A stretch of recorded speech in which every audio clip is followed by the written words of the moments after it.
Good morning, everyone. The research results of the topic influence of polyhalite on turmeric rhizome yield, curcuma langa, grown in the Inceptisols of Tamil Nadu, India, are presented here. It's a joint research program funded by the International Potash Institute, Switzerland, and Department of Soil Science and Agricultural Chemistry, Annamalai University, India. Turmeric belongs to the family Gingiberaceae. It is used as a condiment, dye, drug, and a cosmetic. It is used as a blood thinner food which have antiplatelet, anticoagulant, and fibrolytic properties. India is the leading exporter, and most of the states cultivate turmeric in large quantities. Some of the popular turmeric cultivars are Dugrila, Thikrupet, Sugandham, Amalapuram, Erode Local, Salem, Alappi, Muvatupula, and Lakdam.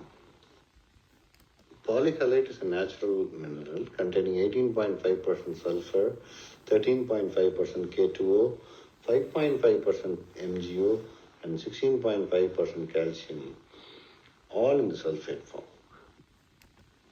When we apply polyhalite in large quantities, it increases the yields and quality of crops.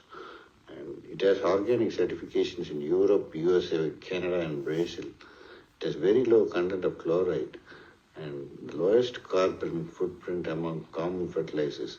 It's a sustainable fertilizer. Moreover, it is used as an organic source of nutrients.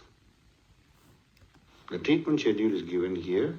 It was 10 treatments with different potassium and polyhalite doses. The recommended dose of fertilizer was also included, and the design which was implemented here was randomized block design with 3 replications.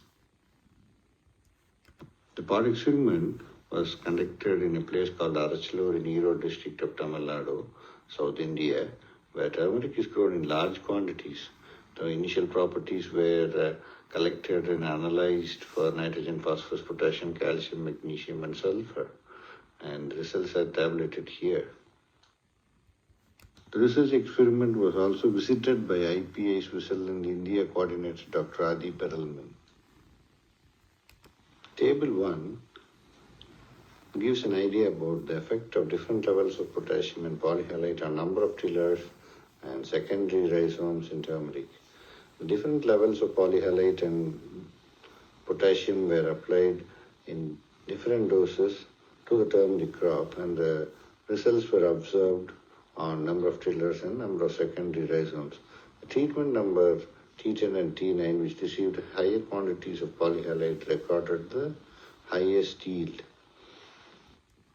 This table clearly indicates the effect of different levels of potassium and polyhalite on fresh yield, cure yield, and curcumin content and dry matter production in turmeric.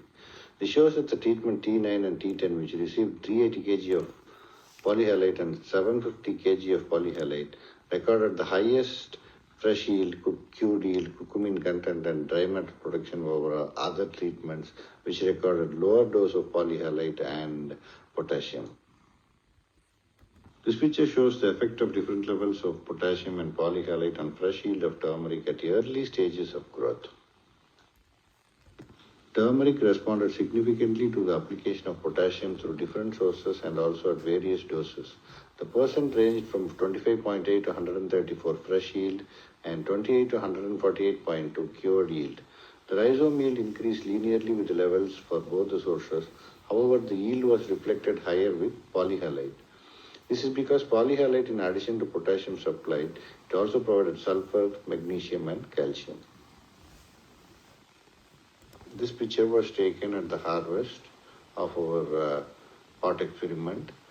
And this picture also clearly indicates that the treatment which received polyhalite at higher doses, especially T9 and T10, recorded higher rhizome yields than the T2, which received no polyhalite nor potassium.